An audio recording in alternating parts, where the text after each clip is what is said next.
Là, on est toujours dans la série autour des langages de programmation orientés objets, leur historique. Ça a commencé avec Simula, qui était donc un langage vraiment statique.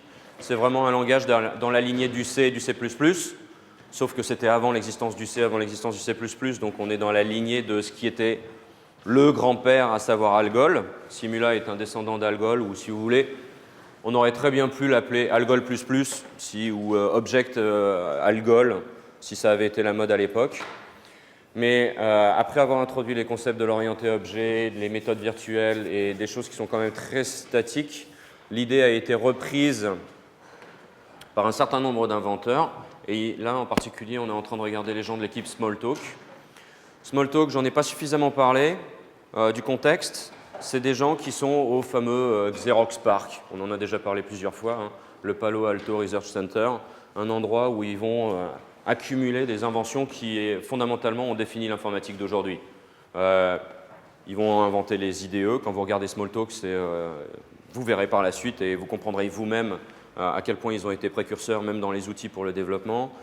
C'est des gens qui vont comprendre l'importance des interfaces graphiques fenêtrées, l'importance de pointeurs tels que la souris. C'est aussi là-bas que des choses telles que Ethernet va être inventé. C'est là-bas aussi que des choses telles que les imprimantes laser vont être inventées. Bref, il y a un fourmillement des idées et ils sont vraiment en train de construire l'informatique d'aujourd'hui. Puis là, on s'était tout particulièrement donc intéressé, non pas à tout le parc, mais aux gens qui sont autour de Smalltalk, qui avaient l'ambition de faire l'ordinateur de demain.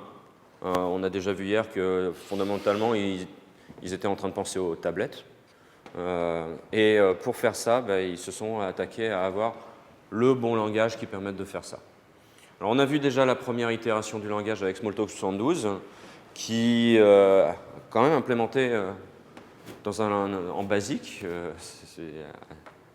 Enfin, pour des gens qui veulent concevoir un nouveau langage de programmation, je dois avouer que je suis assez surpris par le choix qu'ils ont fait. Je ne sais pas pourquoi ils n'ont pas attaqué un langage tel que Algol ou tous ces gens-là. Bon, bref. Mais c'est un coup d'essai, quoi. Hein. Il va bien falloir démarrer quelque part et on ne peut jamais avoir bon dès le départ, surtout quand vous n'avez pas déjà fait un langage de programmation auparavant. Je donne un autre exemple à propos. Est-ce que vous savez, par exemple, l'auteur de C#,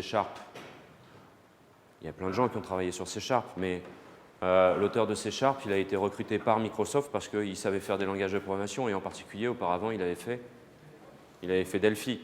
Donc, je veux dire, c'est une vraie compétence, c'est un savoir-faire qui s'acquiert que de savoir faire des langages de programmation. Et première itération, donc Smalltalk 72, on en a vu toutes les limitations. Deuxième itération, Smalltalk 76, et là, le système va commencer à être beaucoup plus cohérent d'un point de vue modélisation.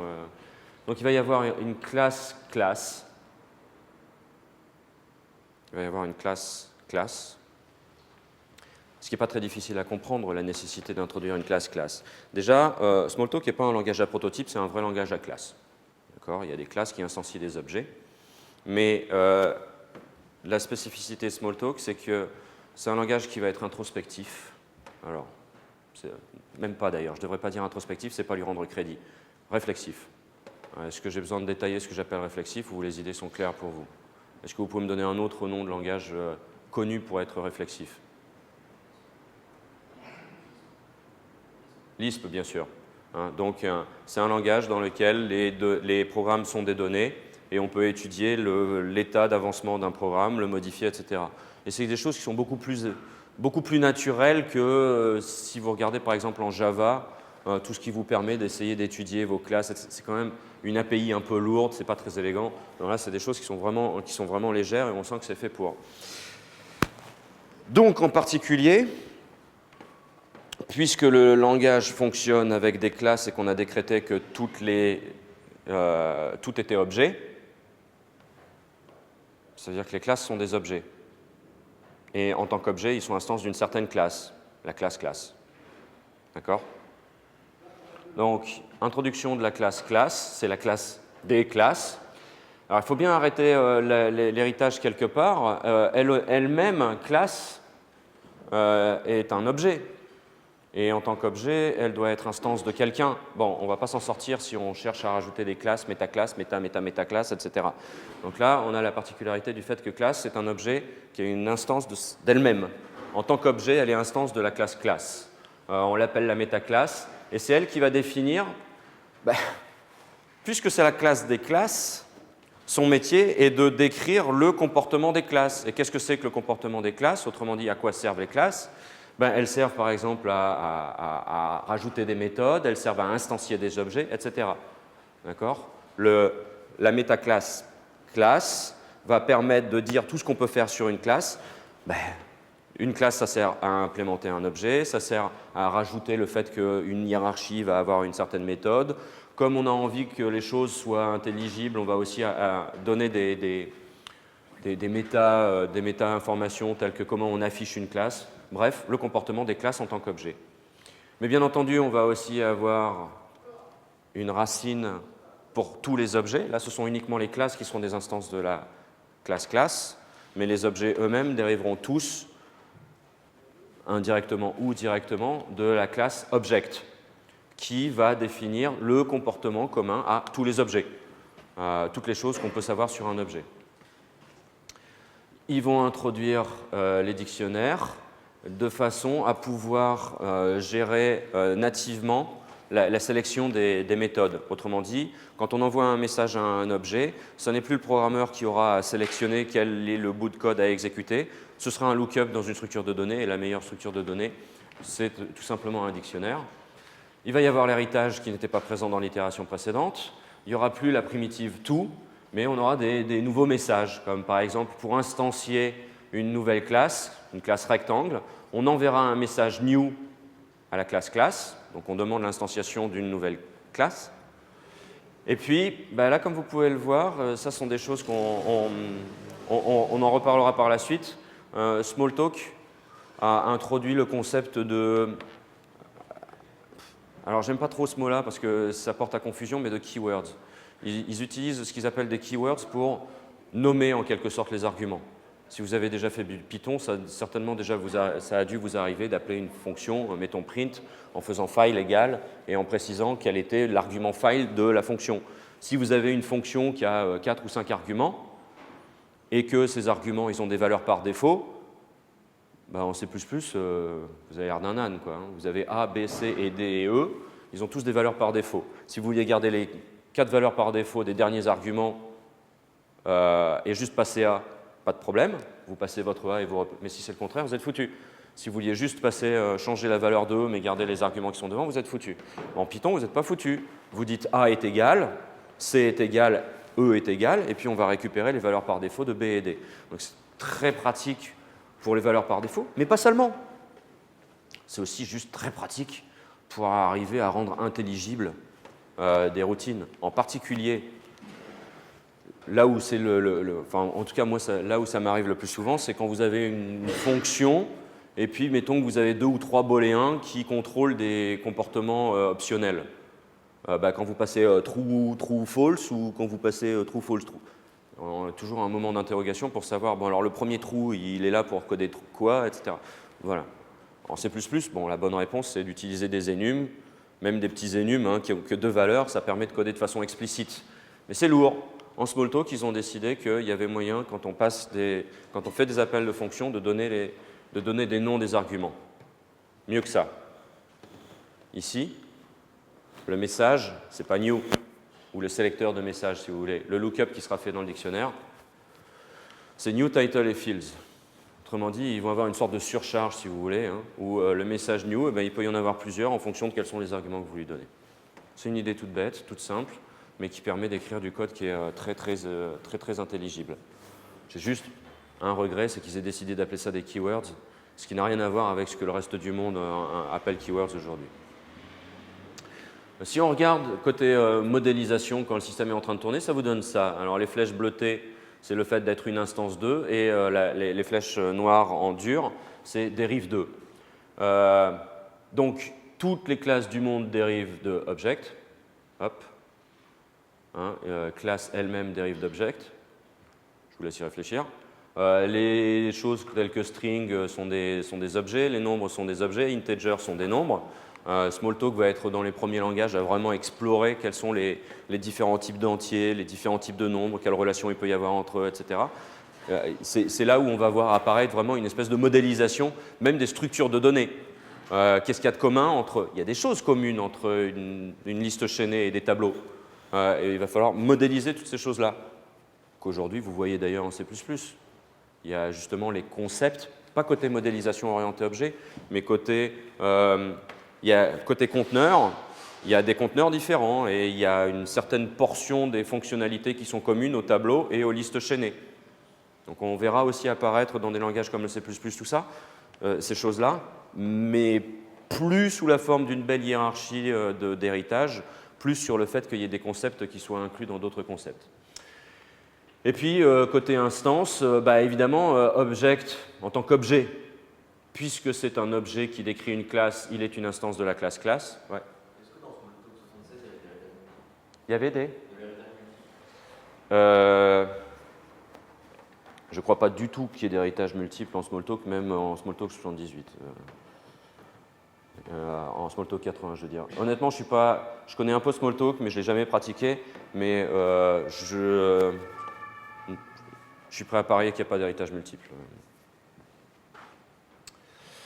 Et puis, ça paraît presque évident, hein, mais les objets savent de qui ils sont une instance. Ça paraît évident. C'est un petit peu comme si... Là, c'est presque comme si on était en train de dire un objet en C++, c'est retrouver les méthodes qui appartiennent à sa classe. Oui, bien sûr, parce que sinon, ils vont avoir du mal à exécuter leur code. Et comme là, tout est bootstrappé, au lieu d'avoir un v-pointer qui est caché quelque part, qui est difficile d'accès, comme tout est réflexif, le fait qu'un objet dérive d'une certaine classe, c'est quelque chose de parfaitement observable et vous pouvez demander à un objet de qui tu dérives, de qui tu es instance, pardon. Alors, quelques critiques, au sens positif, hein, et réfléchir à quelles sont les réussites et les échecs de Smalltalk 76. Alors d'abord, ils ont eu l'excellente idée d'introduire une VM, d'avoir un compilateur qui produit un bytecode et puis d'interpréter ce bytecode, ce qui leur a donné un speed-up évidemment assez considérable dans certains cas. Bon, ce n'est pas encore compétitif avec un vrai langage compilé, mais c'est déjà très significatif. Et puis, ils vont commencer à faire des vrais systèmes, hein, évolués, implémentés en Smalltalk. En particulier, ce truc-là, c'est assez rigolo. Ils sont déjà en train d'essayer de réfléchir à comment avoir... On aurait pratiquement parlé d'un PDA il y a quelques années. Alors, pas les push-down automaton, mais Personal Digital Assistant. Autrement dit, tenir votre agenda, savoir quels sont vos contacts, éventuellement dans votre agenda, se souvenir que c'est avec telle personne qui appartient à qui est dans votre livre des contacts. Enfin bref, commencer à gérer votre vie digitale ou gérer des informations et vous permettre d'avoir des hyperliens entre elles. Bon, cela dit, la plus grosse critique dans la modélisation, c'est qu'il n'y a qu'une seule métaclasse. Toutes les classes dérivent de la classe classe. Par conséquent, toutes les classes n'ont qu'un seul comportement, celui décrit par la classe classe. On est d'accord avec ça? Un objet, c'est juste un état, c'est les attributs si vous voulez. Et le comportement de l'objet, c'est les méthodes. Et les méthodes sont données par la classe. D'accord jusque-là? Par conséquent, une classe détermine le comportement de toutes ces instances. Maintenant, si on regarde précisément le cas de la classe classe, toutes les instances, ce sont les classes du système. À partir du moment où toutes les classes du système ne sont instances que d'une seule classe, ça veut dire que toutes les classes du système n'ont qu'un seul comportement. Et en particulier, comme on a vu qu'un comportement de classe, c'est de créer une instance, ça veut dire qu'il n'y a qu'une seule façon de créer des instances dans tout le système. Autrement dit qu'il n'y a pas de constructeur, quoi. Il n'y a pas possibilité d'avoir une façon spécifique. Je ne suis pas sûr qu'on arrive à garder toute la vidéo. Il n'y aura pas de façon spécifique d'instancier tel ou tel ou tel objet. D'accord? Bon, c'est dommage. Et comment on va faire ça, à votre avis? Comment est-ce qu'on peut résoudre le problème que toutes les classes n'ont qu'un seul comportement? En fait, c'est simple. Hein. Là, il faut juste réfléchir correctement. Je vous ai exposé le problème et puis la solution en apparaît vraiment naturellement.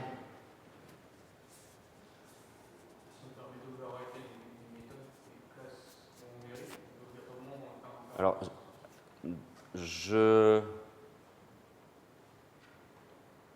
si je comprends bien ce que tu dis, tu me proposes de faire en sorte que les méthodes de classe, je prends integer par exemple, que la classe integer, elle ait des méthodes de classe supplémentaires. C'est ça que tu me proposes, que j'ai des méthodes spécifiques pour la classe integer. Mais ça voudrait dire aller modifier l'objet lui-même. Et là, tu es sorti des langages à classe. Tu es en train de me parler d'un langage à prototype, comme JavaScript, où là, tu pourrais modifier l'objet integer en lui disant, tiens, voilà des nouvelles méthodes statiques, en gros. Mais là, ça ne marche pas. En Smalltalk, le comportement d'un objet est toujours décrit. Par comportement, je parle des routines, hein, des méthodes. Les comportements d'un objet sont toujours décrits par la classe dont il est instance. Il faut plusieurs métaclasses. Et même plus exactement plusieurs, mieux que plusieurs, très simplement, quoi. Au lieu d'en avoir une pour toutes les classes, il y en a une par classe. Exactement. Donc, cette fois-ci, on est parti sur un modèle à 3 couches. Les objets, les classes, les métaclasses. Smalltalk 80. Smalltalk 80 va... Alors c'est triste, hein, c'est le chant du cygne, c'est vraiment la fin de l'aventure Smalltalk.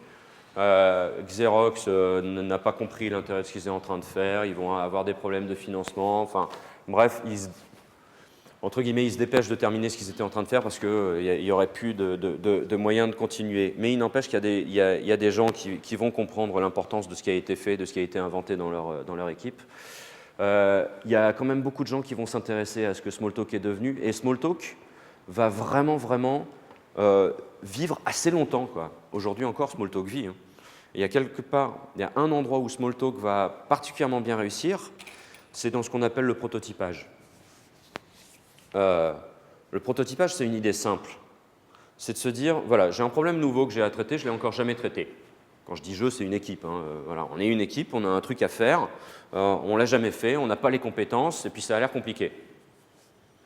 Plutôt que de se lancer dans une réalisation C++ bien avancée, avec des chevrons dans tous les sens, des optimisations vachement bas niveau, plutôt que de se dire bille en tête, ça bon, j'ai compris quel était le problème et je sais quelle est la bonne implémentation, se dire je vais faire un brouillon. C'est ce qu'on fait pour n'importe quelle rédaction, c'est ce qu'on fait pour n'importe quel texte, on commence par faire un brouillon. Et là, pour le coup, qui a envie d'utiliser un langage comme le C++ pour faire un brouillon? Qui a envie d'utiliser un langage comme le C? Vas-y que je te mets du malloc, du free et que je te fais pleurer sur l'arithmétique des pointeurs. Qui a envie d'utiliser un langage comme le C pour faire un brouillon? Là, vous allez faire un brouillon. Alors aujourd'hui, typiquement, faites-le en Python. Ça paraît naturel. Un langage confortable, un langage dans lequel il n'y a pas besoin de débugger, puisque vous avez l'interpréteur du langage qui vous permet de regarder facilement quelles sont vos données, etc. Donc vous allez prendre un langage confort, pas très performant, mais surtout très confortable, dans lequel vous pouvez facilement regarder comment le système est en train de tourner, le modifier facilement, etc. Ça, c'est ce qu'on a. Voilà, vous êtes en train de faire un prototype. Et puis une fois que vous êtes satisfait du prototype, il fait ce qu'on lui demande, il a plutôt une bonne gueule du point de vue de modélisation et on sent qu'on ne va pas avoir de vraies difficultés implémentatoires, et bien là, ça y est, vous avez votre brouillon qui sert de blueprint et vous le faites dans un langage qui torche si vous avez vraiment besoin de performance. Smalltalk a eu cette place pendant très longtemps de servir à pouvoir écrire un premier jet, de pouvoir essayer de réfléchir à est-ce que ma modélisation est correcte, est-ce que c'est vraiment comme ça qu'il faut faire les choses. Smalltalk a vraiment beaucoup réussi comme ça. Comme c'est gentil. Vous avez besoin d'un peu d'énergie pour réveiller. C'est très sympa. J'ai l'impression que vous nous avez surestimés en nombre, mais bon, j'y ai droit aussi, même si je vote pas. Merci.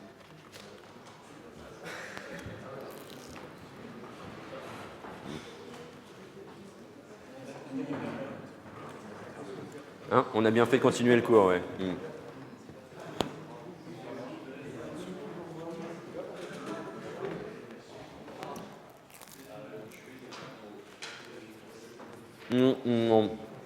Bien.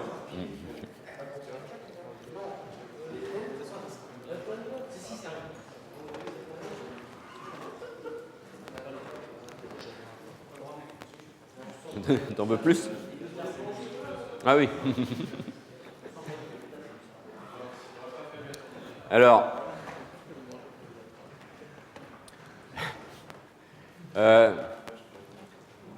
Smalltalk a eu une longue existence dans le monde du prototypage. Et vous verrez qu'il y a de très forts arguments qui militent en faveur de Smalltalk pour faire ça, hein. C'est un langage très dynamique. Tout ce que je vous ai décrit de Python, il le fait bien évidemment. Et on peut vraiment... Merci. On peut vraiment dire qu'il le fait encore mieux qu'un langage comme Python. Je vous montrerai en quelques images pourquoi. Mais par ailleurs, Alan Kay avait très clairement établi l'objectif de pouvoir faire un langage qui soit intelligible et praticable par des enfants. Et ça, c'est aussi des choses qui ont été poursuivies dans le monde Smalltalk. Il y a en particulier un environnement qui s'appelle Squeak, qui est, je pense que Squeak, c'est le cri de la souris, et c'est en référence au fait que Smalltalk, la souris compte beaucoup. Bref, Squeak est un langage qui est... non, c'est pas un langage, c'est vraiment un environnement qui est fait de façon à ce que les enfants, mais pas seulement, hein, puissent découvrir la programmation et faire des choses évoluer. Bon. Sinon, avec quoi vous avez débuté, vous? Python, OCaml,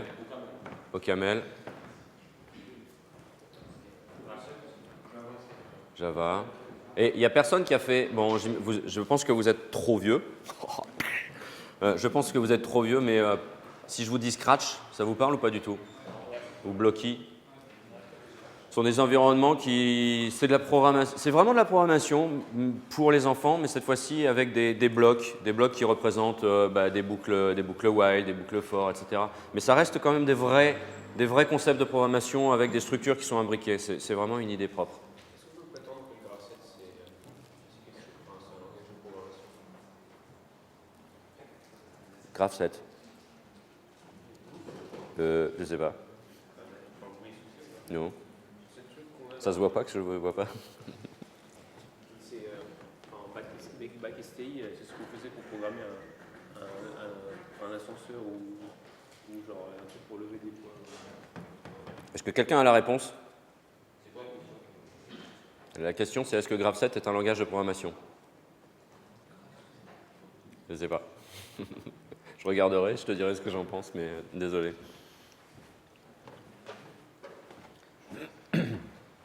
Alors, on l'a dit, hein, c'est un modèle à 3 couches. Tout en bas, vous avez les instances, c'est-à-dire les objets. Chacun des objets est décrit par sa classe. Et la classe elle-même, et en particulier le comportement de la classe, tel que l'instanciation de valeurs ou l'initialisation des valeurs, comme c'est un comportement de classe, c'est décrit par la classe qui décrit la classe, qu'on appelle la métaclasse. Les métaclasses, on ne va pas chercher à se prendre la tête, hein. Ça va être des classes dont le nom, c'est le nom de la classe qu'elles métaïsent, qu'elles décrivent, avec classe derrière. Donc ici, vous avez par exemple taux, 6.28. Vous avez d'autres flottants qui sont tous des instances de la classe float. Et la classe float en tant qu'objet, elle est décrite par la métaclasse, qui est donc une classe float. Ces gens-là sont des métaclasses, donc ce sont des instances de métaclasse. Et métaclasse est elle-même une classe, donc elle est décrite par sa métaclasse, qui s'appelle métaclasse classe. Et évidemment, la métaclasse classe est elle-même un objet. Donc là, si on ne fait pas gaffe, on peut partir à empiler des méta. Bon, là, ça a été résolu en disant que la métaclasse classe est une instance de métaclasse. D'accord? Sinon, votre système ne termine pas. Côté héritage, ça vous donne ça. La métaclasse des flottants est ici. Elle est une instance de la métaclasse des nombres, qui est une instance de la métaclasse des grandeurs. Ça, c'est une branche. Il y a plein d'autres choses qu'on pourrait décrire ici, hein, mais c'est une branche des objets.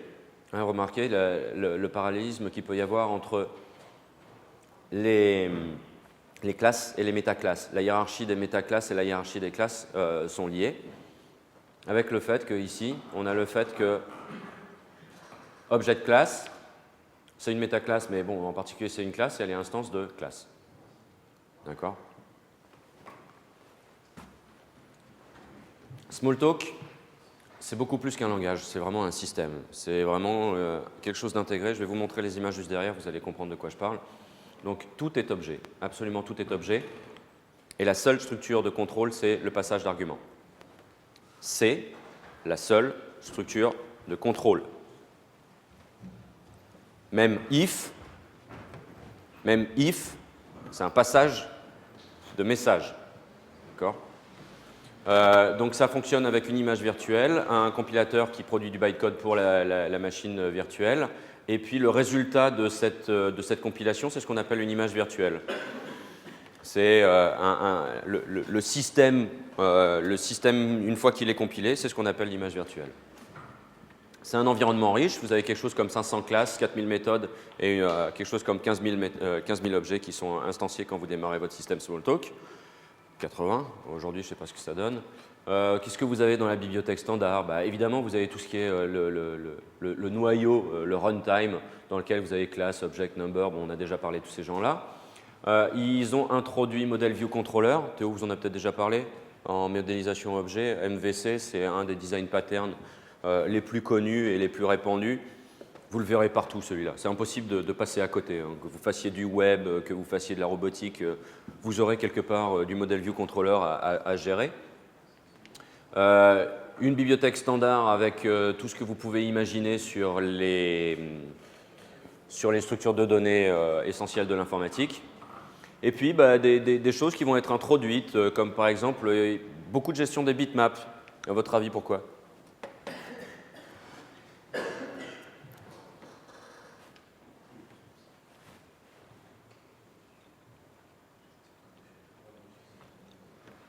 Faut que je pose plus de questions, sinon il va durcir mon truc là.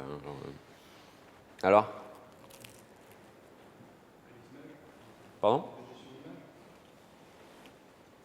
C'est malin, j'avais pas fini. Réfléchis encore et améliore ta réponse.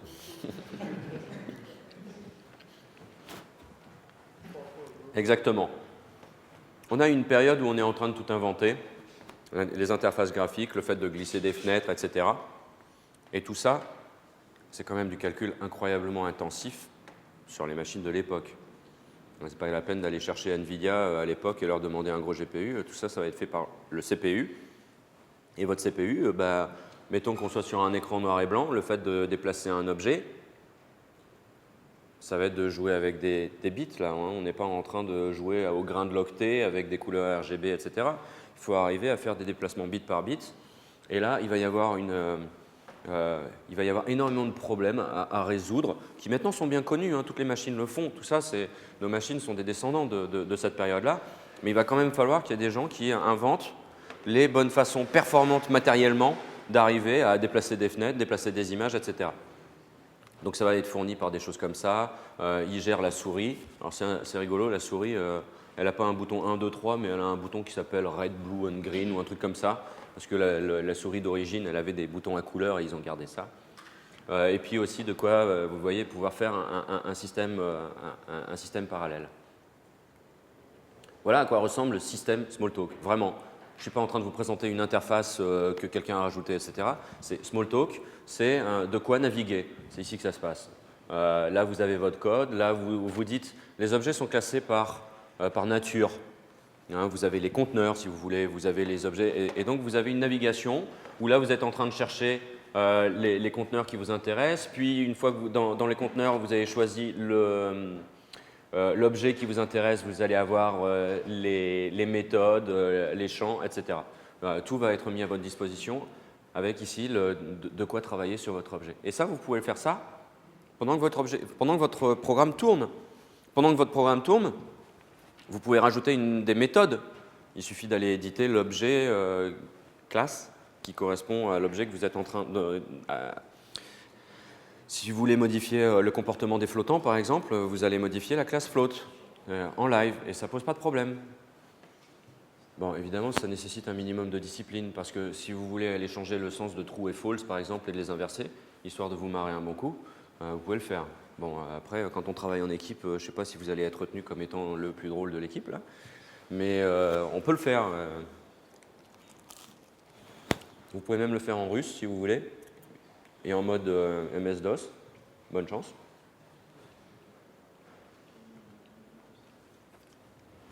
Un exemple de qu'est-ce que c'est qu'un langage vraiment pur, pardon, qui allait jusqu'au bout du fait d'être cohérent, comme Lisp. Honnêtement, hein, entre Lisp et Smalltalk, je ne connais pas d'autres langages qui réussissent dans sa spécialité à être à ce point puriste. Lisp, c'est clair, Smalltalk, c'est clair.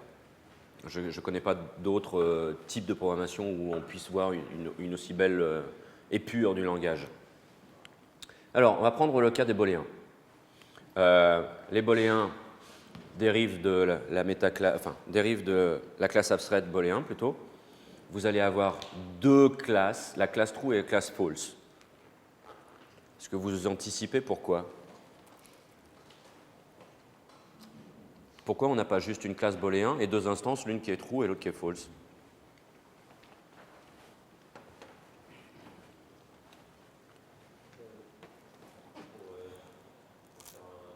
Les conditions pour faire si l'un égal à l'autre pour être. Exactement. Comme il n'y a pas de if en Smalltalk, il n'y a pas quelque chose qui va permettre de tester si un argument vaut true. Tester si quelqu'un vaut true, ça veut dire tester une condition, et puis cette condition, ensuite regarder si c'est true ou false. Donc au total, ça finit toujours par revenir à coder si mon objet c'est true, faire ceci, sinon faire cela.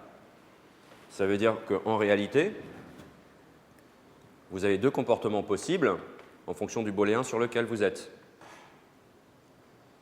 Deux comportements possibles en fonction du booléen sur lequel on est. C'est-à-dire que chacun des booléens a un comportement différent. Et c'est précisément du point de vue de la modélisation objet, ça veut dire que ce sont deux classes, ils sont décrits par deux classes différentes.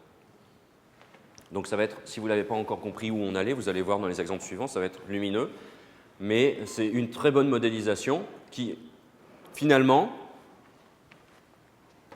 arrive à supprimer la nécessité de quelque chose comme le if en exploitant le dispatch dynamique. C'est parce que true dérive de la classe true qu'il n'aura pas le même comportement que false qui dérive de false. On va simplement reposer sur le dispatch dynamique la sélection des méthodes pour faire des sélections telles que if.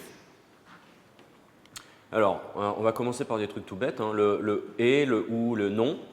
Dans la classe true, pour pouvoir faire un et, votre et, il aura un argument, bloc.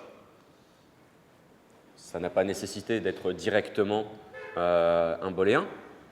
Et même le et, vous avez envie qu'il puisse court-circuiter. Donc même un bout de code, ça va être un objet. Donc là, vous récupérez votre objet qui décrit le bout de code, non évalué. Et comme vous êtes true, quand on fait true et quelque chose, vous savez bien que vous devez retourner la valeur du quelque chose. Donc vous envoyez le message value à bloc pour lui demander de s'évaluer et vous retournez le résultat. Toujours le petit chapeau. Et si vous êtes false, vous retournez vous-même. Faux et quelque chose, c'est faux bien sûr, mais ça ne sert à rien de fabriquer un nouveau faux, il y en a déjà un qui est sous votre nez, vous-même, vous le retournez. Alors en Smalltalk, vous avez if true et vous avez if false. Vous avez même aussi if true, if false. Ça, c'est votre if, then, else habituel. Vous donnez un bloc comme argument du if true et un bloc comme argument du if false. Mais si vous voulez, vous avez aussi le if false, if true. Un if, else, then. Par exemple, ici, vous avez un bloc de code qui va se résoudre en un booléen, à qui vous envoyez le message if true. Là, les blocs comme ça, c'est ça qui fait que lui, il va être évalué. Le système ne va pas montrer de paresse. Ici, il va y avoir de la paresse. C'est un peu comme les quotes en Lisp, si vous voulez. L'instruction de stocker A à l'intérieur de X ne sera pas évaluée. Donc, cet individu-là, qui va se résoudre en true ou en false, va recevoir par if true cet argument-là et par if false cet argument-là.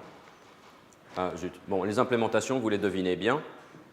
Dans la classe true, on va avoir un message qui prend if true et puis un premier bloc et if false un deuxième bloc. Il va évidemment, comme je suis dans la classe true, il va retourner l'évaluation du bloc if true.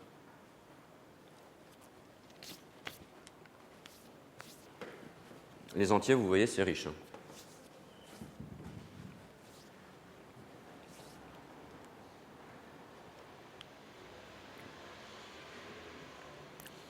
Là-dedans, ce que je voulais vous montrer, et l'intérêt de ce transparent, c'est d'insister sur le fait que vraiment,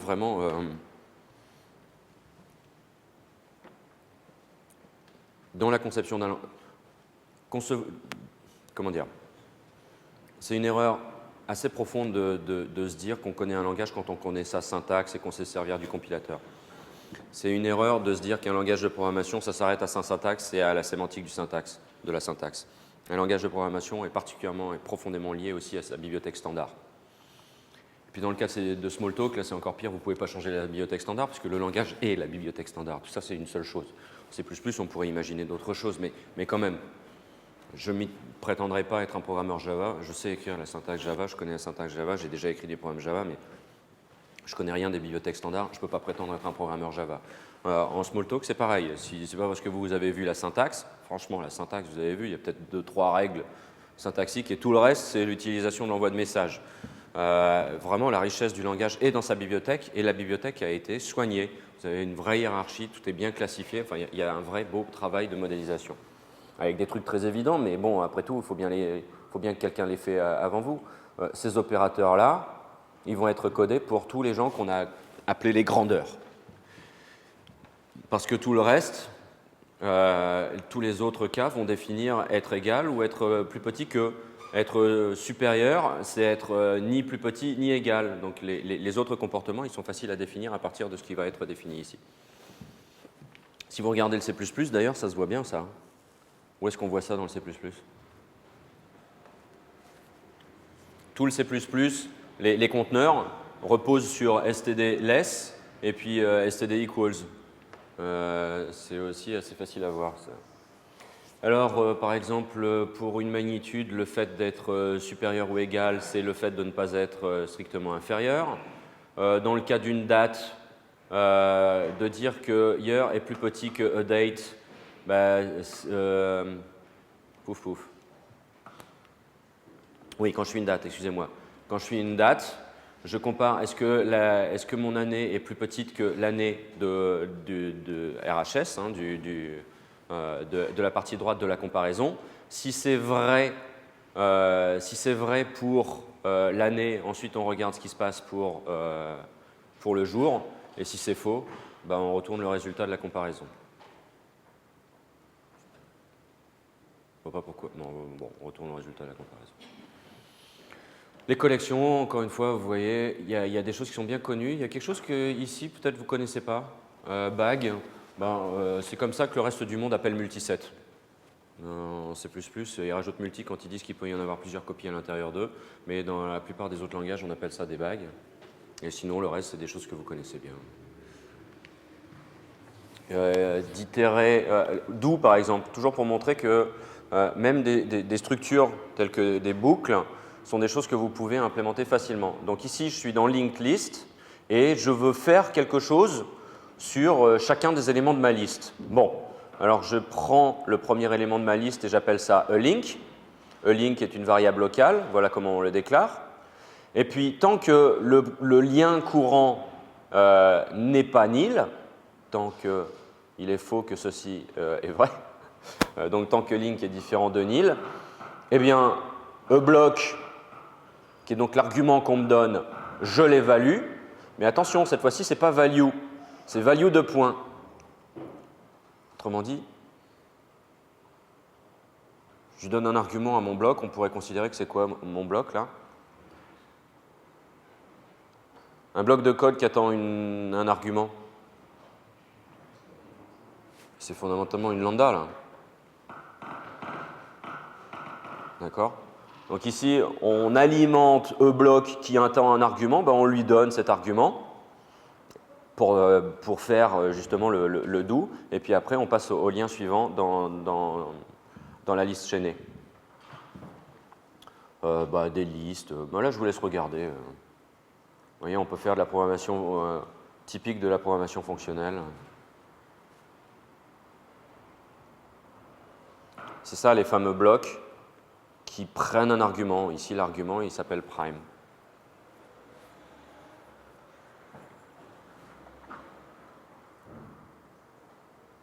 C'est joli quand même, non? L'environnement, donc tout est classifié, tout est trié de façon à ce que les programmeurs puissent vraiment naviguer dans le système, ce que font les IDE modernes, mais c'est juste que là on est à la fin des années 70. Hein. Tout est objet, le système est réflexif, l'inspecteur permet d'examiner ou de modifier un objet pendant qu'il est en train de tourner. Ça fait un environnement de programmation assez exceptionnel, c'est pourquoi Smalltalk a été beaucoup utilisé dans le prototypage de systèmes.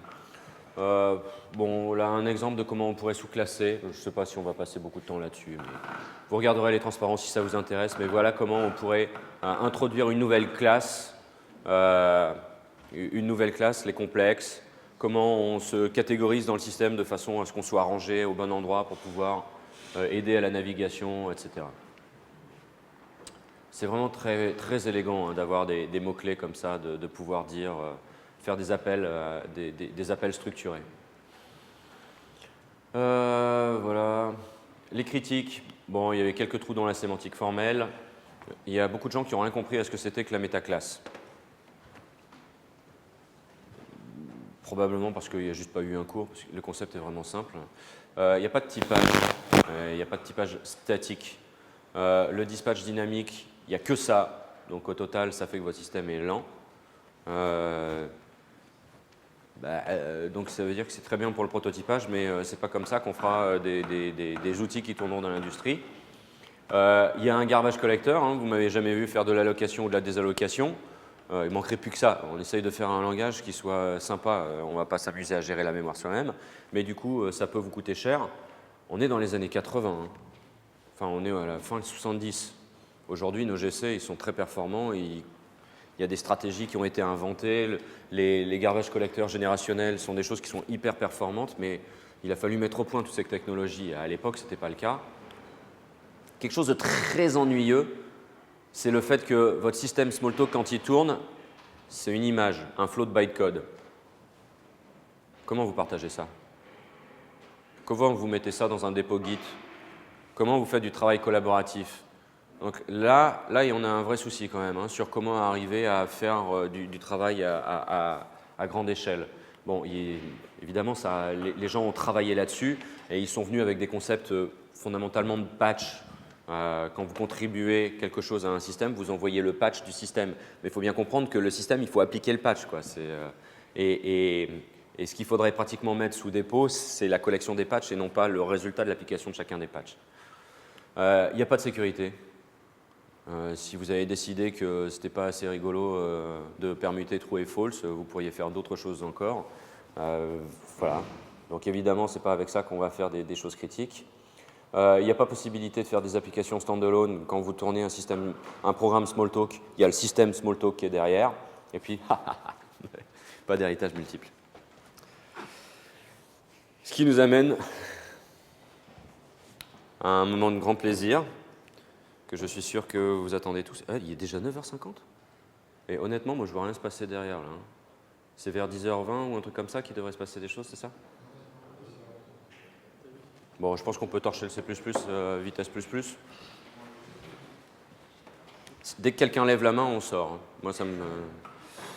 Alors, le C++, on va d'abord s'intéresser à Bjarne Stroustrup, un grand fédérateur des troupes, un grand séducteur, très détendu, qui a été jeune, et bon, qui l'est moins maintenant, évidemment, hein, qui va faire le C++, et lui, alors vraiment, c'est Simula qui l'impressionne.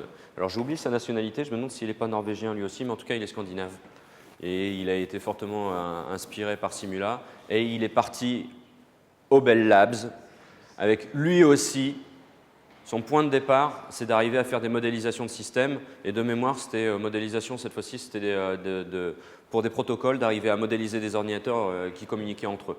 Et c'est comme ça qu'il a commencé à travailler sur le C auquel on va rajouter des classes. Donc on est au tout début des années 80, c'est d'abord un préprocesseur. J'aime pas trop ce mot-là, honnêtement, je trouve que c'est une sorte de mensonge. Disons que c'est un compilateur vers le C, et puis ce sera G++, le premier vrai compilateur C++. La standardisation, vous voyez, c'est presque 20 ans plus tard. Et la standardisation, la première standardisation, ça va vraiment être difficile. Mieux que ça a été tellement difficile que les compilateurs ont mis des années avant d'être conformes au standard, mais on a aussi découvert que le standard, en certains endroits, n'était pas implémentable. Ils ont vraiment, ils avaient mis la barre très très haute, et il y a des choses où ils n'avaient pas anticipé le genre de problème sur lesquels ils allaient tomber, et c'est les implémentateurs qui progressivement ont dit non mais ça c'est pas possible, il faut faire différemment, etc. Ça n'est plus le cas du tout.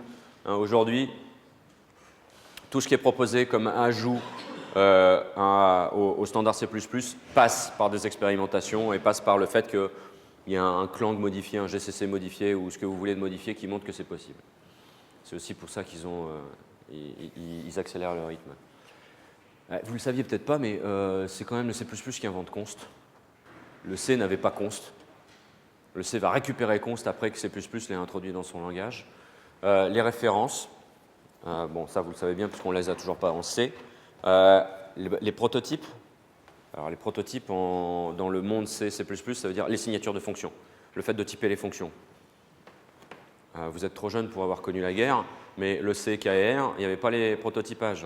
Vous pouviez appeler square root en lui donnant une chaîne de caractères. Le compilateur n'allait rien vous dire. C'était tellement problématique qu'ils ont aussi écrit des outils pour essayer de vérifier ce genre de choses. Mais ce n'était pas le compilateur qui le faisait. Alors pourquoi ce n'était pas le compilateur? Parce que, comme dans les headers, vous déclariez seulement l'existence des fonctions et non pas leur signature, le compilateur ne pouvait pas savoir, puisque vous pouviez avoir une implémentation la fonction foo dans foo.o qui est ici, et puis vous l'utilisez dans bar. Mais quand il regarde foo.h, il ne connaît pas la signature de la fonction, donc il ne pouvait pas. Donc il fallait des analyseurs, non pas fichier par fichier, mais des analyseurs programme par programme, c'est-à-dire qui regardent tous les fichiers en même temps. Et ça s'appelait lint. Lint qui continue d'exister, il y a plein de lint qui existent, mais c'est juste pour vous dire que au départ, le compilateur C était très peu contrôlant, parce que le langage ne lui permettait pas. Bon, ça a introduit les booléens, le fait qu'on puisse introduire des variables en n'importe quel endroit et non pas juste seulement derrière la collade. Heureusement que le C a aussi progressé là-dessus. Void. Le fait d'introduire void. Il n'y avait pas void en C. En même temps, void, ça sert à quoi? Les pointeurs génériques, c'était char étoile. Il y avait déjà char étoile qui signifie ça. Parce que char, honnêtement, en C, ça veut avant tout dire byte. Donc, pour pointer en mémoire, c'est juste normal d'utiliser byte étoile. Bon, mais sauf que char, c'est bizarre, ça veut dire caractère. Enfin voilà, il y avait un truc pas très net. Ils ont introduit void étoile. C'est très bien que void étoile ait pris ce sens-là. Puis deuxième chose, l'autre utilisation de void, c'est de dire, là, c'est une fonction qui prend pas ou qui ne retourne pas d'argument. Mais comme vous ne typiez pas les fonctions, qu'est-ce que ça peut faire? Donc voilà pourquoi c'est apparu dans le C++ d'abord. Introduction d'inline, des namespace, l'overloading, etc. Pas mal de ces fonctionnalités qui ont été intégrées dans les C plus modernes. Vous avez même des formes d'overloading assez tordues, mais il y a des formes d'overloading qui sont rajoutées au C. Alors je pense que vous n'avez jamais vu. Ouais. Non, ils sont arrivés plus tardivement, oui, effectivement. Ils sont arrivés, alors là, il ne faudrait pas que je te dise de bêtises, mais c'était au cours. Je crois que les templates sont arrivés, mais quelque chose comme milieu des années 90, donc pendant qu'on commençait à faire l'effort de normalisation du langage. Et ils ont joué pour beaucoup, justement, dans le retard de livraison de la norme C++. Et finalement, est-ce que vous savez ce qui a le plus aidé les templates? C'est tout bête, hein, mais c'est STL. Quand on a vu ce qu'on pouvait faire avec des templates, avec quelque chose comme STL, STL existait à côté, hein, ce n'était pas le C++. STL était une bibliothèque qui était à côté, qui a tellement séduit qu'elle a été, on a décrété qu'elle serait la bibliothèque C++. Il y avait le C++ de Strustrup avait une autre bibliothèque auparavant. Alors ça, vous n'avez peut-être jamais vu ce genre de code, n'est-ce pas? Grosse surprise. Donc, c'est juste pour insister sur le fait que vous avez d'un côté les déclarations et puis typiquement d'un autre côté les implémentations. Ce qui amène à un style d'écriture qui a ses avantages, le fait que ceux-ci servent de documentation et qu'on vous cache les détails d'implémentation. Donc c'est propre. Mais évidemment, le défaut, c'est que c'est 2 fois plus de travail sur vos épaules. Hein. Quand vous implémentez, vous êtes obligé de faire 2 fichiers, de toujours les synchroniser. C'est terriblement pénible. Honnêtement, on aimerait bien que ce soit le système qui se débrouille pour faire tout ça comme un grand plutôt que nous. On verra dans le futur si on a ça. L'alternative, ce serait de mettre tout ça dans un seul endroit et puis de laisser le système montrer à l'utilisateur un système qui permette de faire de la navigation dans les classes. J'en profite aussi pour vous dire que je ne connais pas un seul compilateur qui ne supporte pas Pragma Once. Et c'est quand même beaucoup plus sympa d'écrire ça plutôt que d'être obligé de se faire des gardes CPP à tour de bras. Donc si par exemple dans Tiger, vous avez envie de mettre des Pragma Once, il faudrait que je regarde si le sujet ne l'interdit pas, mais si le sujet l'interdit, c'est le sujet qui est en tort. Il n'y a aucune raison de vous torturer et de vous imposer de faire ça. Si vos compilateurs supportent Pragma Once, faites-le. S'ils ne le supportez pas, prévenez-moi, je suis curieux de savoir quel compilo ne le supporte pas. Bon, un petit peu d'héritage pour ceux qui n'auraient jamais vu d'héritage. Encore un petit peu d'héritage. Un petit peu d'instance. On voit que c'est du code absolument magnifique. Hein, là, on fait de l'orienté objet, on fait du C++, puis là, brutalement, on se met à faire des tableaux de pointeurs en C. Enfin, voilà. C'est d'une extrême laideur, mais qu'importe, ça tourne. Ça marche. Les templates, les fonctions templatées. Pas de surprise. Une fonction identité qui fonctionne pour n'importe quel type. Les classes génériques. Pas de surprise.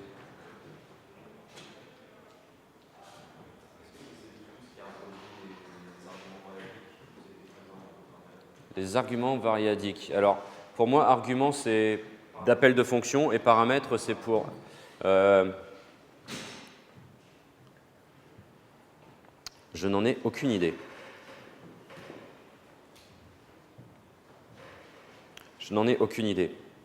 Le fait est que ça n'est que du sucre syntaxique, parce que c'est jamais les listes de... les paramètres variadiques, c'est jamais qu'une liste de paramètres, et une liste de paramètres, c'est implémenté en liste const-nil. Et ça se voit très bien, si tu veux les implémenter à la main, sans utiliser toute la richesse de STL, tu vas vraiment faire, si ma liste d'arguments, de paramètres est vide, alors je fais ça, sinon je prends le premier, et puis ensuite je récure sur les gens qui sont derrière. Et de ce point de vue-là, ça, on savait le faire auparavant, mais c'était juste vachement plus lourd syntaxiquement. Donc, honnêtement, je ne sais pas si d'autres langages s'étaient intéressés à ça, mais en même temps, le C++, c'est probablement le langage qui exploite le plus au monde les paramètres statiques. C'est vraiment, je ne connais aucun langage, même les autres langages qui supportent la généricité, je ne connais pas d'endroit où on soit allé aussi loin que ce que fait le C++ aujourd'hui. Donc je ne serais pas étonné que la réponse est oui, c'est eux qui l'ont introduit, pour être clair. Voilà. Bon, rien de vraiment surprenant là-dedans. Hein.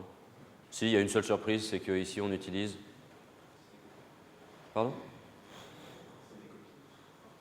Ouais, bon, c'est plutôt du bon style. Hein. C'est un peu lourd à écrire, mais c'est plutôt une bonne habitude d'essayer d'utiliser des choses comme stdcopy plutôt que de faire des boucles for soi-même. C'est plutôt une bonne habitude. Non, la vraie surprise, c'est que la personne qui a écrit ce transparent est suffisamment moderne pour savoir se servir de stdcopy, mais en même temps utilise des listes. N'importe quoi. Il faut faire des vecteurs. Bon, j'espère que c'est clair dans vos têtes. On ne fait jamais des listes. C'est un petit peu read-only, hein, le C++, la partie implémentation, STL. Ça, on en a déjà parlé. Je vous ai déjà invité à aller regarder comment STL était implémenté. Et puis ici, les messages d'erreur ne sont pas terribles. Hein, vous le savez. Vous en avez déjà bouffé des tonnes. Où est l'erreur ?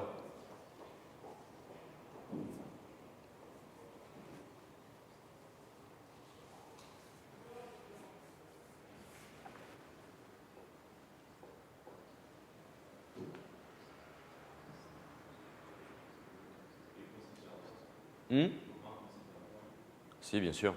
Ici, liste 2, elle est const. C'est quand même bien marqué. Hein. Liste 2 est const. Et ici, je prends un itérateur. Autrement dit, je prends les droits de lecture et écriture sur le contenu de la liste. Sachant que ma liste est en read-only, ça ne va pas bien se passer. Alors, GCC 2.95, conversion from list iterator, là. Il faut arriver à comprendre que l'erreur, elle est dans les consts qui sont là. No match, boa. Candidate, ça, bof, ok. G++ 3.3, il s'arrête un petit peu avant. Il continue de nous montrer ces machins-là, mais il ne dit pas les messages qui sont derrière, mais ça continue de ne pas être très intelligible. 3.4, c'est... allez, On arrête de vous vomir des int, const int ref, const int pointer. Maintenant, c'est const itérator. Ça commence peut-être à être un petit peu plus clair. Là, il y a du vrai progrès. Attention, on est en train d'essayer de stocker un const itérator dans un itérator. Il est là le problème. Hein. Le vrai problème, c'est que listBegin qui est ici, ça va être un const itérator et on essaye de le stocker dans un itérator. Donc là, il est en train de nous dire tu n'as pas le droit de faire ce que tu es en train de faire. Après, il y a une forme de régression. On commence, enfin, vous avez toujours ça, mais on vous donne un peu plus, je ne sais pas si on peut appeler ça une régression, mais on vous donne un peu plus de contexte parce qu'il y a des fois où c'est quand même plus important de connaître le truc qui est derrière. Ça continue d'évoluer. Cette fois-ci, on a le droit à un petit carrette qui nous montre où ça se passe. ICC, voilà, il commence par nous trouver des trucs marrants. Là, il n'est pas d'accord avec le pushback. Il trouve que notre pushback il est pas bien clair. Ici, assez rapidement, ils avaient déjà un bon message en nous pointant où se passe l'erreur. Ensuite, il arrête de nous embêter avec les temporaires ici. Clang, c'est pas mal. Hein, de const itérator à partir d'itérator. C'est marrant que celui-ci soit qualifié, celui-ci ne l'est pas. Clang 2.8, Clang 2.9, il y a des petits changements. Hop, hop, hop, hop. Et puis voilà, on en est à peu près aujourd'hui à ça. Et puis ma foi, je ne me rends pas bien compte là. Est-ce que je termine? J'ai comme une dizaine de transparents. Qu'est-ce que vous en pensez?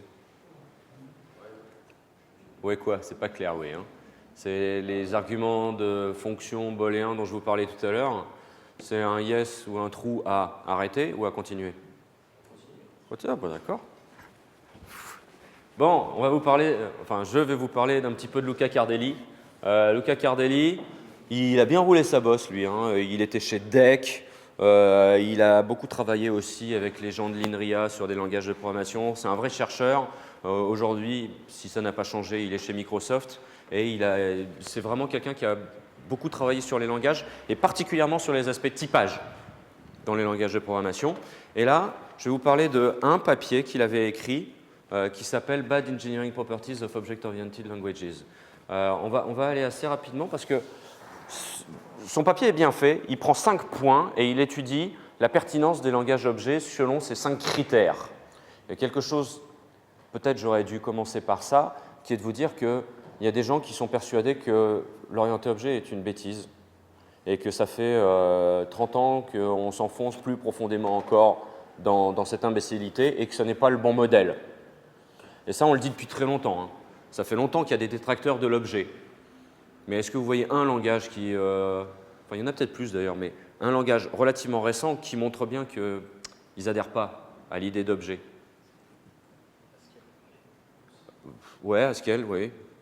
Mais je parle d'un langage pas de chercheur.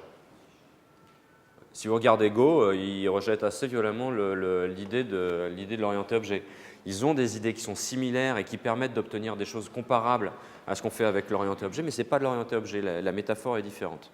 Donc sachez qu'il y a des gens qui pensent que l'orienté objet est une imbécilité et que c'est une mauvaise modélisation et qu'à terme, ça va disparaître. Honnêtement, aucune idée, je ne saurais pas juger, moi, mais les arguments des détracteurs sont pertinents. Bon, ici, Luca Cardelli va étudier 5 critères. Les critères en question, lui, ce qui l'intéresse, c'est un langage de programmation est fait pour nous, informaticiens, nous rendre productifs. Et être productif, ça veut dire éviter de dissiper de l'énergie dans de la dépense dans de l'agitation inutile. Autrement dit, il va parler d'économie. C'est un bon langage, c'est quelque chose qui va être économe économe à l'exécution. Je veux que mon programme tourne vite. Économe à la compilation. Je n'ai pas envie de mettre, une demi-heure à compiler mon projet. Suivez mon regard. Économie en développement petite échelle. Est-ce que ça aide les individus qui sont dans leur coin en train de faire leur petit projet? Économie à grande échelle. Est-ce que ça aide les grosses structures à centaines ou milliers de programmeurs à travailler sur un projet collaboratif? Et puis économie de la complexité du langage. Est-ce que c'est un langage baroque qui va être difficile à apprendre et dans lequel il y a plein de coins sombres où il ne faut pas traîner la nuit? Ou est-ce que ça va être un petit langage avec quelques idées primitives mais qui se composent très librement les unes avec les autres? Alors, économie de l'exécution. le type a d'abord été introduit dans la programmation pour améliorer la génération du code et l'efficacité à l'exécution pour les calculs numériques.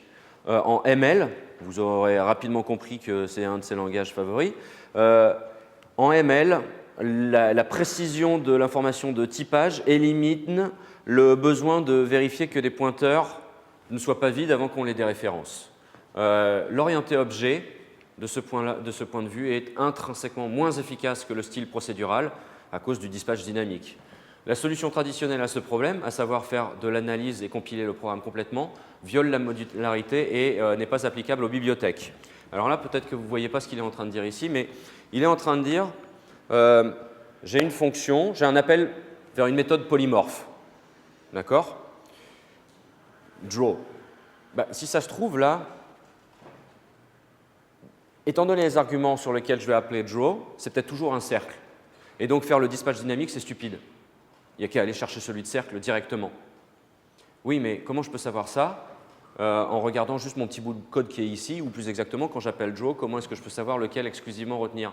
Si vous regardez votre programme en entier et que vous détectez « Ah bah tiens, cette routine ne reçoit que des cercles », alors dans ce cas-là, votre appel dynamique, il peut être résolu en appel statique. Et là, vous récupérez votre gain. Si vous regardez les bibliothèques typiques de ce qu'on fait au labo, là, au LRDE, regardez Olena par exemple. Olena, c'est une bibliothèque de traitement d'images orientée objet. C'est-à-dire qu'il y a du dispatch dynamique. Mais le dispatch dynamique, il est où? Typiquement dans qu'est-ce que c'est qu'une image? Qu'est-ce que c'est qu'une image? Et là, vous allez avoir un petit peu de dispatch. Puisqu'une fois que vous savez quelle est l'image, votre traitement, on s'en fout de payer déréférencer un pointeur au moment de savoir quelle est ma nature d'image. Maintenant, imaginez un instant qu'il se soit amusé à pousser l'orienté objet jusqu'au pixel. Ça veut dire que quand vous itérez une image, à chaque fois que vous arrivez sur un pixel, vous regardez la classe auquel appartient votre pixel pour décider de la décision qu'il va falloir prendre. C'est hyper coûteux. L'orienté objet, tant que c'est gros grain, c'est pas grave. Tant mieux, ça vous permet de faire une modélisation élégante, etc. Mais quand ça commence à être du petit grain, c'est super coûteux et il faut surtout éviter de faire ça. Sauf si votre compilateur, il peut regarder l'intégralité du programme et découvrir que, ah bah tiens, ici, tous ces pixels, ils sont évidemment de la même nature, donc je peux factoriser le dispatch et ne le faire qu'une seule fois. Ce qui permettrait de pouvoir faire des modélisations qui sont plus simples et puis de décharger sur le compilateur la responsabilité de spécialiser les appels. C'est ça qu'il appelle compiling whole programs. On a le programme en entier. Mais évidemment, ça veut dire qu'on va aller regarder ce qui se passe à côté. Et puis dans le cas d'une bibliothèque, comment vous faites? Ça marche bien. Là, on est en train de parler d'un modèle où on compile le programme en entier. Oui, mais si votre programme il repose sur une bibliothèque qui a déjà été compilée auparavant, vous ne pouvez plus faire les mêmes choses. Beaucoup peut être fait pour améliorer l'efficacité de l'invocation des méthodes par une analyse des programmes astucieuses, ainsi que par l'ajout de fonctionnalités dans le langage, comme par exemple Final. Son papier, je ne sais plus de quand il date, mais c'est peut-être le début des années 90 ou milieu des années 90. Final est arrivé dans le C++ il y a 4 ans. La conception de systèmes de typage qui permettent de vérifier statiquement la plupart de ces conditions. Alors, qu'est-ce qu'on peut faire d'autre?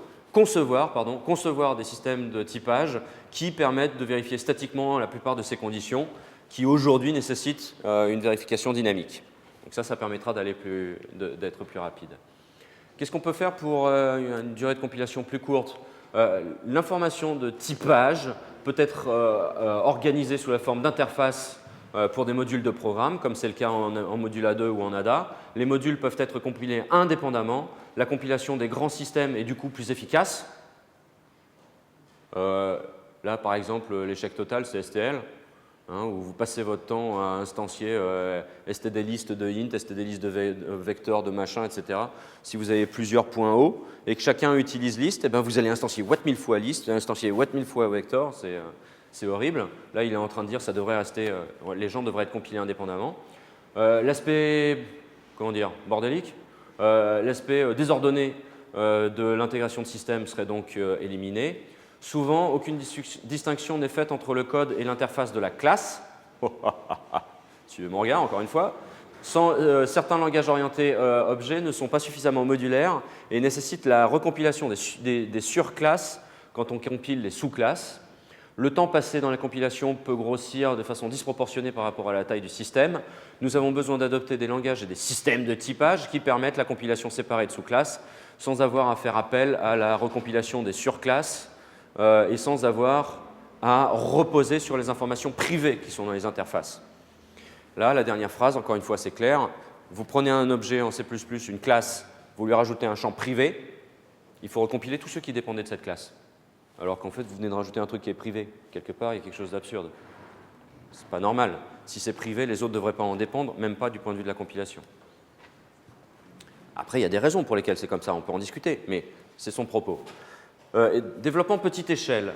Des systèmes de typage bien conçus permettent la vérification de type pour attraper une bonne portion des erreurs de programmation classiques. Les erreurs qui restent sont plus faciles à débugger. La plupart des autres erreurs ont déjà été éliminées. Le vérificateur de type, en tant qu'outil de développement, devient un outil de développement. Par exemple, si jamais vous avez un certain type de données dont vous voulez changer les invariants, eh bien, vous n'avez qu'à changer le nom et puis regarder la propagation de ce changement de nom étant assisté par le type checker pour vous assurer que tout se passe bien. L'économie à petite échelle, c'est le gros avantage des systèmes orientés objets avec l'existence de bibliothèques de classes et de frameworks. Mais à mesure que l'ambition croît, les programmeurs ont besoin de comprendre plus en détail chacune de ces bibliothèques de classes. C'est plus difficile à comprendre que des bibliothèques de modules. Les modules, c'est des choses qui sont plus black box. Vous pouvez vous en servir sans rentrer dans les détails. Les systèmes de typage de la plupart des langages orientés objets ne sont pas suffisamment expressifs. Les programmeurs ont souvent besoin de faire appel à de la vérification dynamique ou à des fonctionnalités non sûres, ce qui compromet la robustesse de leur programme. L'amélioration dans les systèmes de typage dans les langages orientés objets va améliorer la détection des erreurs et l'expressivité des interfaces.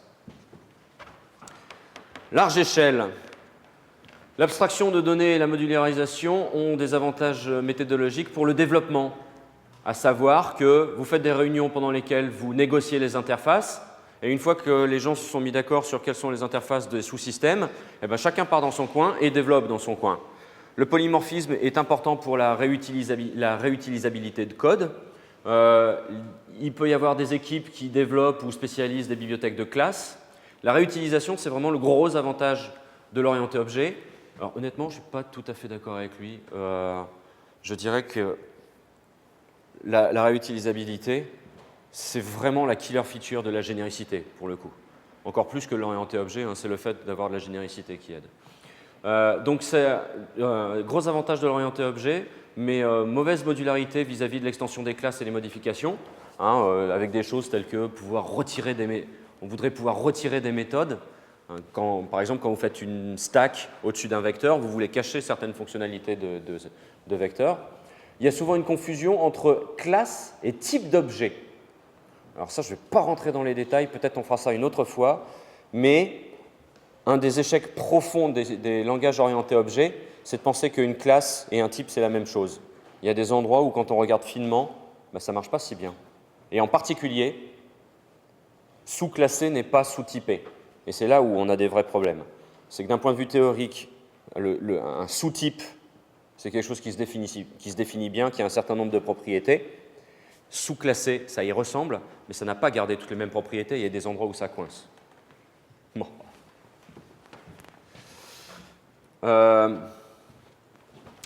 Le sous-typage polymorphique, polymorphe, n'est pas... pardon, excusez-moi. Le polymorphisme par sous-typage n'est pas suffisamment bon pour les conteneurs. Il y a toujours le cas problématique de vous avez classe de base, classe dérivée. Quelle est la relation entre liste de base et liste de dérivée? Réfléchissez-y, ça pose des problèmes selon que vous regardez la liste comme étant quelque chose que vous lisez ou quelque chose dans lequel vous écrivez. On en reparlera plus tard. Formuler et renforcer les interfaces d'héritage. Le contrat entre une classe et ses sous-classes.